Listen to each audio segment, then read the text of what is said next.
After all is said and done, Senegal's President Macky Sall not seeking third term.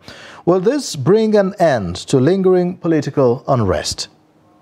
Also on the program, we tell the story of South Africa's first black hot air balloon pilot.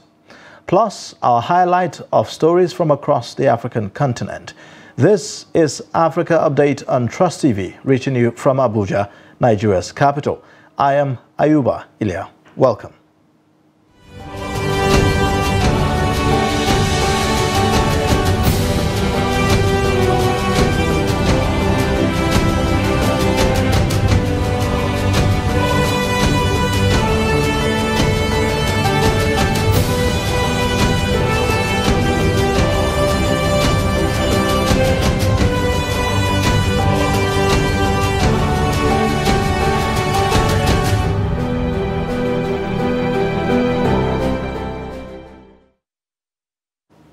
Senegal's President Macky Sall says that he will not seek re-election for a third term, ending months of uncertainty over whether he will seek to remain in power in the West African nation. On a tant spéculé, commenté sur ma candidature à cette élection. Cependant, je n'ai jamais voulu être l'otage de cette injonction permanente à parler avant l'heure, car mes priorités portaient surtout sur la gestion d'un pays, d'une équipe gouvernementale cohérente et engagée dans l'action pour l'émergence, surtout dans un contexte socio-économique difficile et incertain.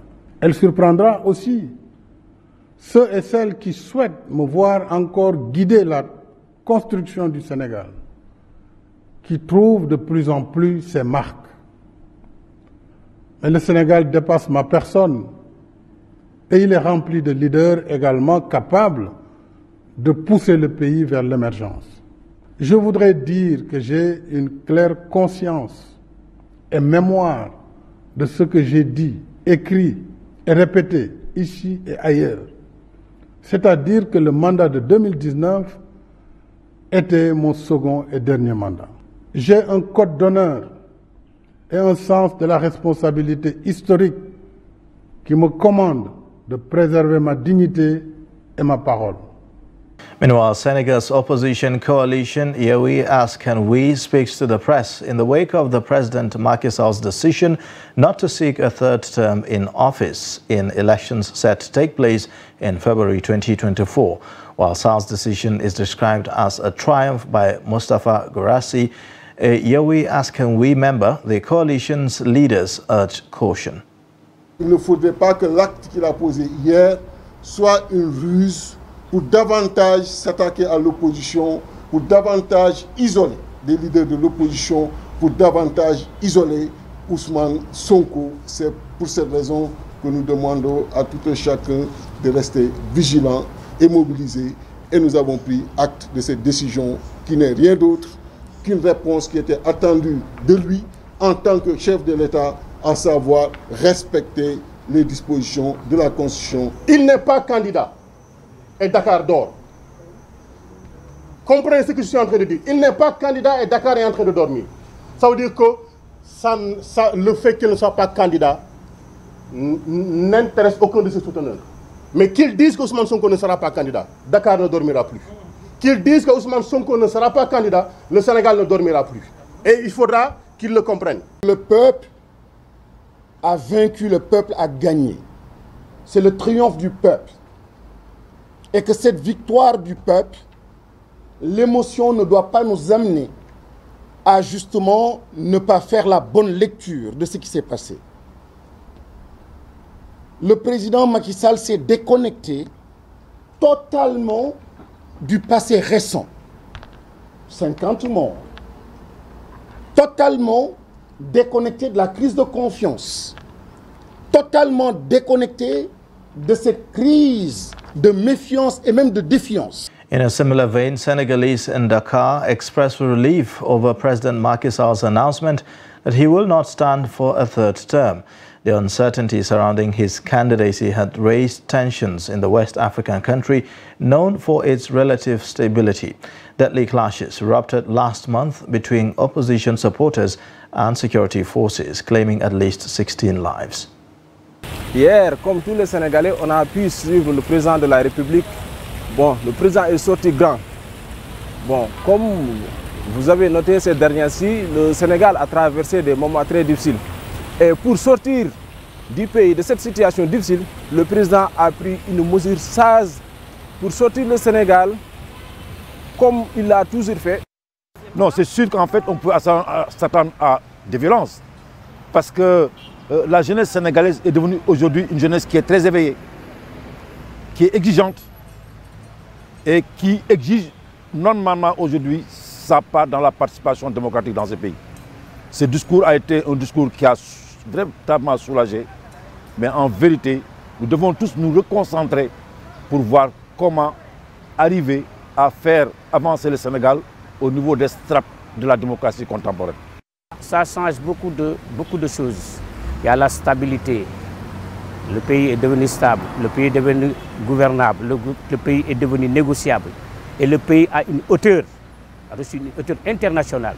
Que tout le monde participe à l'élection présidentielle et que le meilleur gagne. Et que le pays soit stable, gouvernable et le pays soit un pays attirant par tous les bailleurs de fonds et que le Sénégal marche à grands pas. Il a réglé la situation, Macky Sall. Maintenant, un président qui va venir, il saura très bien qu'il peut faire que 2 mandats et partir. Par exemple, si c'était le contraire, si Macky Sall faisait le contraire, un autre président va venir dire que changer la constitution, faire n'importe quoi pour rester là. Mais maintenant, c'est fini maintenant. Ce problème de situation, de mandat maintenant, c'est réglé. Définitivement, il a réglé. Now, for more on Senegal's political tension, Moma Niang, a journalist in Dakar, joins us to give some perspectives to this. Thank you so much, Moma, for joining us on Africa Update. Okay, thank you for having me. Great. All right, so to start off this conversation, what could have led to the decision of President Macky Sall not to seek re-election after this tenure? Well, I think that the recent demonstration, all this violence and all these people who lost their lives between March 2021 and also June 2023. I think this has weight on his decision. He said, okay, I'm not going to run again because if he wanted to run again, if he decided to be on the line again, there would be more violent demonstration, which means more bloodsheds. I think this has been very instrumental in his decision not to run again. And also there is this, you know, Macky Sall is somebody who really take care, who really take heed to his international reputation, how he's seen outside the country. And so far, before we have all these demonstrations, he was somebody that was having at the international level, and his voice was kind of listened by his peer, right?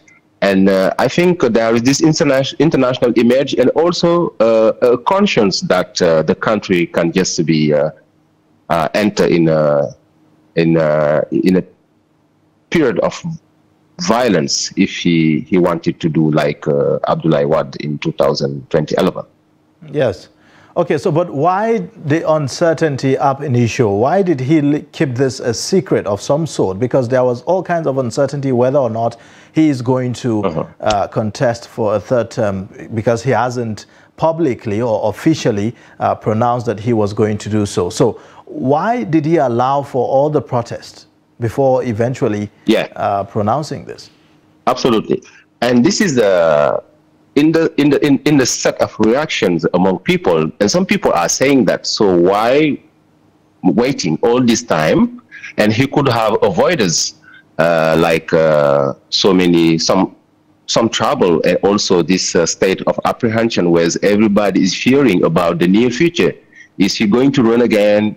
Is he going to hold back, etc.? And in his speech, on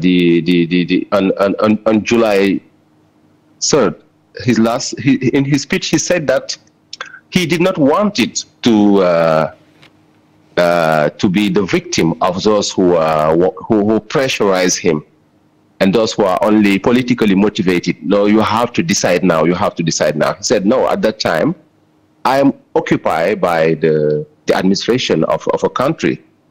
And basically what he said, I had some more serious business to do running a country than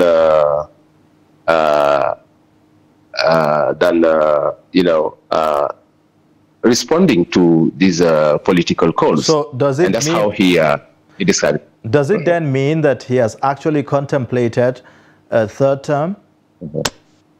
Yeah, me personally, I believe it. I believe that this decision that some people are now hailing and congratulating him, I don't believe it is, as he said, a long and maturely sought decision. I do think personally that his intention was to run again. But at maybe the latest 2 or 3 months, he has really think over the situation. He has maybe slept on it many times, and said the wise move is not to run again, because he's going to enter the country in a period of violence and uncertainty, and all that is economic and social impact that can come out of it. Okay. Right. And also, yeah. Okay, Moma, we know that his political allies and associates really wanted him to go for the third term. How are they taking this announcement?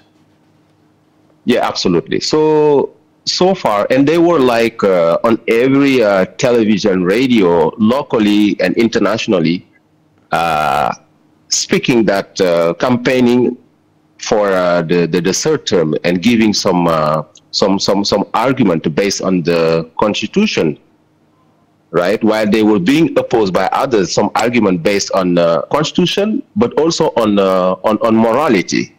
So now, since the president made his speech, and there is a kind of silence among many of them, we can only hear the spokesperson of the government who said the other day that we have just to retain, but we have to go with is this. He did not finally decide to run, so we have to take this as a very noble gesture, as somebody who want to safeguard social peace, etc. That's how the spokesperson of the government and also a member of his party has explained this situation. Okay, how about members of the opposition? What is their own position? I'm imagining that they should be cheering by now. Yeah, and this decision was welcomed by opposition figures. In a way, they said that there is nothing to cheer with, nothing to Macky Sall don't deserve congratulations. He has just respected the law. And the opposition, his opposition opponents has always said that he's not entitled to a third term, and the Constitution is clear. So how they see the situation was just by saying that this is the victory of the people, because yeah. Hello, but and it's just to be seen. Yeah, sorry. It's just to be seen as the victory of the people, and not the victory of Macky Sall. Okay, but would he have run foul of the Constitution if he had gone ahead to contest for a third term? The Constitution allows him to do so, isn't it? That's what he said. He said, I am not going to run again, although the Constitution gives me the right to. And there is like some conflictual in this constitutional debate. And there is some renowned scholars who are teaching at the universities and teaching constitutional laws. They said, there are some of them who said, prominent figures said that he's not entitled to it. And Macky Sall said that he's entitled. It's just a question of reading here, how you read the Constitution, you know, which is always in the Francophone zone, sparks very heated debate.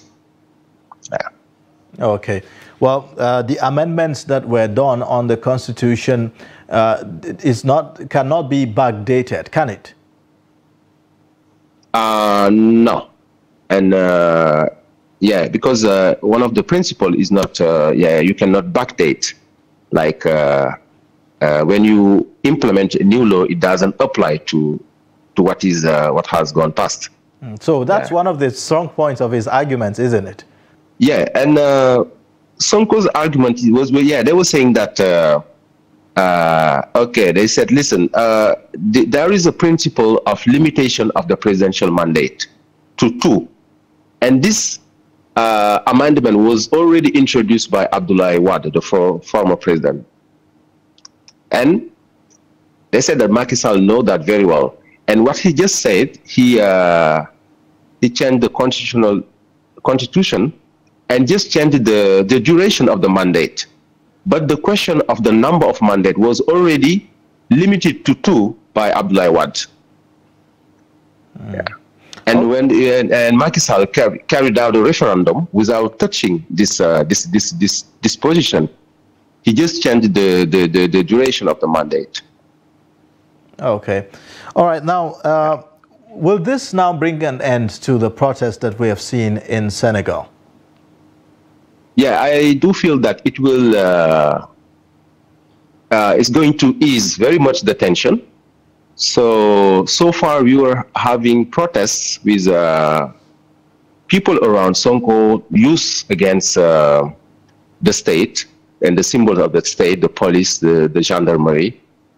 And now any protests that are going to be to spark out will be the matter of will be just linked to a politician, Ousmane Sonko, having problem with his judicial affairs. It want to have. I don't think it will have like a nationwide protest.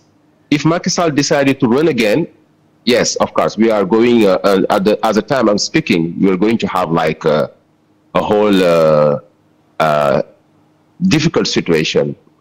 But now, and I don't think with this decision, we will have like a nationwide and big protests. Okay, but what will shape the political landscape in Senegal leading to the next presidential election with Ousmane Sonko now still battling? I mean, do you think that his supporters will stop the unrest and the protests?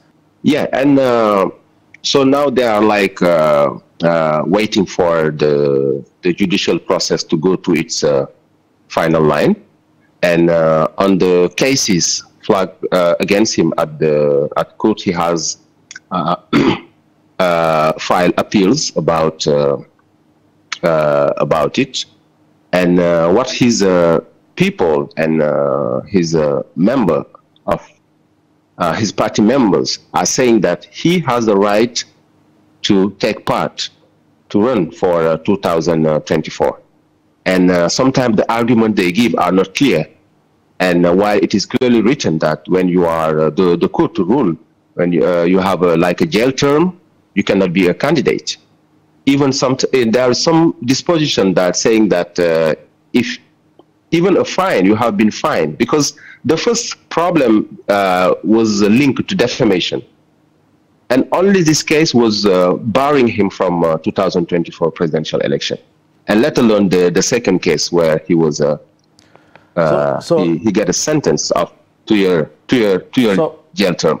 So which means that there's still chances for him to be part of the 2023 and 2024 elections, isn't it? Yeah, and how we can see it is this: if the appeal is in his favor, if the court, the Court of Cassation, I mean one of the highest court, and also break the decision against about all these conventions, he can run again.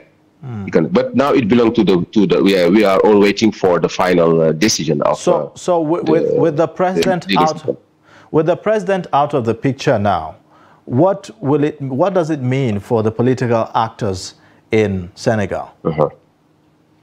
Yeah, first of all, I think there is now people who were around Macky Sall and that were surely having ambitions. I think they will now get out to do their coming out. And because Macky Sall did not prepare any successor, he was the strong man in his party. Everything was turning around him. So for the presidential party, now we done, so many names are being mentioned by the press, and we don't see any real potential successor endorsed by Macky Sall himself. But Macky Sall doesn't have a preferred candidate, does he? He has never talked about that. And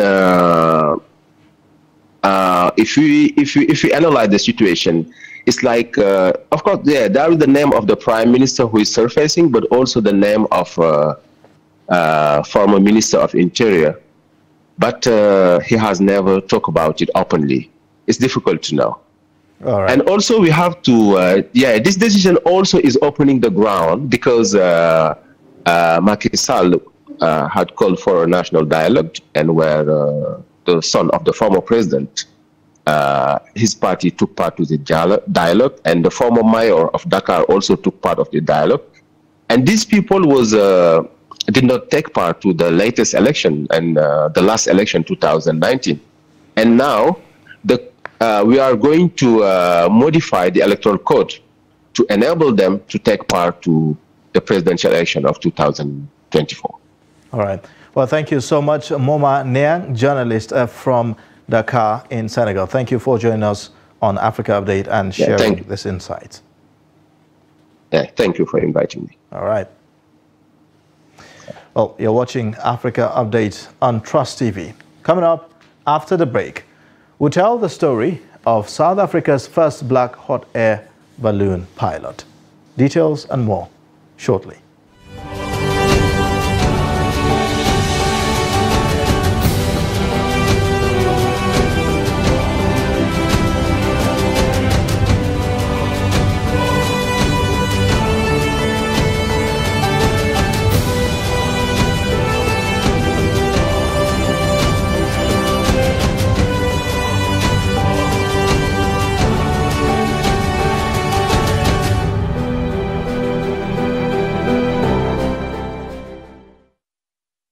Welcome back. You're watching Africa Update on Trust TV. Now, triumph for South Africa's first black hot air balloon pilot apartheid ended in South Africa 3 decades ago. But black people still struggle to enter luxury sports like hot air ballooning. Now, Komani Harold Gianni, 44, is in the process of breaking through that ceiling, training to become the country's first black hot air balloon pilot. Zahir Kasim reports from Johannesburg. In the cold and darkness, Komane Harold Tejani gets ready for a day's work of soaring through the skies. It's been over 20 years in the making, but with the help of the ballooning community, Tejani is breaking South Africa's color barrier for hot air balloon pilots. When I came to ballooning, I was intrigued by the magic of flying. At first, seeing the magic of flying, I never realized that hot air can just raise up things and lift the heavy loads of people in it. And then I was intrigued by all that chemistry, and then it made me feel happy to see people so happy, and then I wanted to be part of the people who make people happy, because I feel like if there's happiness in the world, I mean, the world is a better place to live. To become a commercial hot air balloon pilot, one must obtain a license and accumulate 100 hours of flying time. Tejani has passed all his exams and accumulated 40 hours in the air. After he completes his remaining 60 hours, he will be able to get a commercial license and get paid to take people up in the sky. The cost of accumulating hours is one of the main barriers to getting a license, explains Richard Bovel, chairman of the Balloon and Airship Federation of South Africa. the biggest cost is obviously the balloon hire and the gas. Unfortunately, gas is linked to the petrol price. So as we all know, that goes up and down prolifically. So yes, it is an expensive hobby, and that's it. Then, as I said earlier on, there are all the exams that one has to do. There's medical exams, etc., that student pilots have to go through. Tijani's journey towards obtaining his license was made possible through the support of the Federation and the ballooning community. They provided him with a balloon to accumulate flying hours and assisted him in securing government funding for his license. Fellow pilot Mark Nuttall believes that Tijani's patience and resilience have prepared him to be an exceptional pilot. You certainly get to read all the weather conditions, you get your equipment, you get your crew, you make sure everything's in place. And then you take off and then, okay, what now? You know, conditions are not quite what the Met gave us. Now you got to deal with it. It's like life itself. You got to accept those challenges and do it with a smile on your face. As the morning unfolds, Tijani gracefully ascends into the sky, realizing his dream and elevating the aspirations of South Africans from all walks of life. Well, with that, we wrap up Africa Update for this week. Join us next week for another time on the program. In case you've missed, you can always catch up across all our social media platforms and also on our YouTube live stream. I am Ayuba Ilya. Thanks for watching. Bye for now.